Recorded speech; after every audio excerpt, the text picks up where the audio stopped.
এক লোক বউকে বলছে আমি নামাজে যাব, আমার টুপিটা একটু ময়লা পরিষ্কার করে দাও। বউ কেচে দিয়েছে টুপি পরিষ্কার করার জন্যে, কিন্তু ওই দিন আর সূর্য ওঠে নাই, রোদ নেই, এই জন্য টুপি আর শুকায় না। চিন্তা করছে ভেজা টুপি মাথায় দিয়ে গেলে মাথা আমার ঠান্ডা লেগে যাবে। স্ত্রী কাজ করছিল চুলার উপরে, ও টুপিটা এভাবে ধরেছে যেন শুকিয়ে যায়, আল্লাহর ইশারা হাত থেকে পড়ে আগুন লেগে গেছে। টুপির ওই ছাই তুলে কুলি করছে, দাঁত মাজার পর পানিগুলো যখন কুলি করে ফেলে দেয়, বলছে আল্লাহ টাকাগুলো আমি পানিতে ফেললাম। টাকা পানিতে ফেলিস।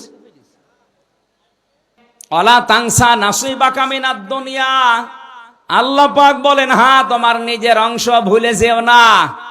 আপনি দান করতে করতে ফকির হয়ে যাবেন, এটা আল্লাহ চাইনি। যার যে স্ট্যাটাস তাকে ওই অনুযায়ী চলা লাগবে। রংপুরের যিনি মেয়র আজকে ছিল আমার সাথে, উনি ঢাকা থেকে রংপুরে নেমেছে, ওখান থেকে ওনার বাড়ি মনে করেন 2 কিলোমিটার দূরে। উনি হেঁটে বাড়ি যাবে, ওনার জন্য জায়েজ নেই, কারণ ওনার যে টাকা আছে, ওনার ওই টাকা বৈধভাবে ব্যয় করার জন্য অনেক অটোওয়ালা রিক্সাওয়ালা জায়েজ কাজে দাঁড়িয়ে আছে।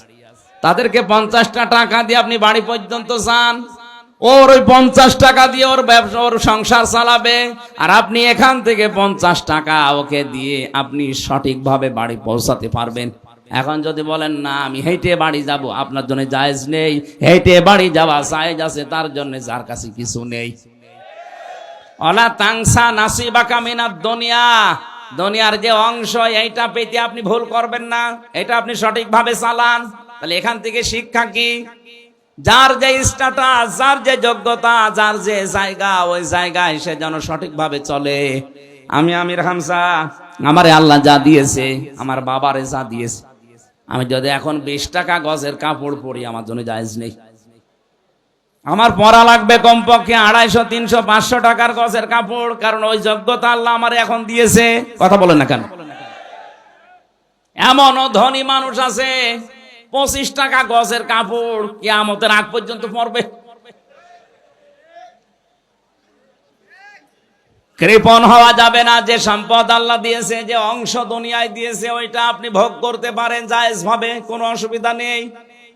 অবতাগি ফিমা ওয়াহসিন কামা আহসানাল্লাহু ইলাইকা, আল্লাহ পাক 4 নম্বরে উপদেশ দিয়েছেন ওই আলেমদের দ্বারা, ওই দেশের ধনীদেরকে, তুমি ইহসান করো হে কারুন, তুমি ইহসান করো হে কারুন, হে টাকাওয়ালারা, তোমার প্রতি আল্লাহ যেভাবে দয়া দেখিয়েছেন, কিছুই ছিল না, তোমার এই পর্যায়ে আল্লাহ নিয়ে নিছে। সুতরাং তোমার এই সম্পদগুলো দিয়ে তুমি ইহসান করবা মানুষের প্রতি, যেভাবে আল্লাহ দয়া দেখিয়েছেন তোমার প্রতি। আজ বাংলাদেশে আমরা যারা টাকাওয়ালা আছি, ক্ষমতাওয়ালা আছি, আমাদেরকে ইহসান গুলো আল্লাহ পাক যেভাবে করেছেন, আমরা ক্ষমতা দিয়ে, টাকা দিয়ে যদি অন্যান্য সৃষ্টির প্রতি এভাবে দয়া দেখাতে পারি, কিয়ামতে মহান আল্লাহ আমার 70টা অপরাধ ঢেকে রাখবে, গোপন করে রাখবেন।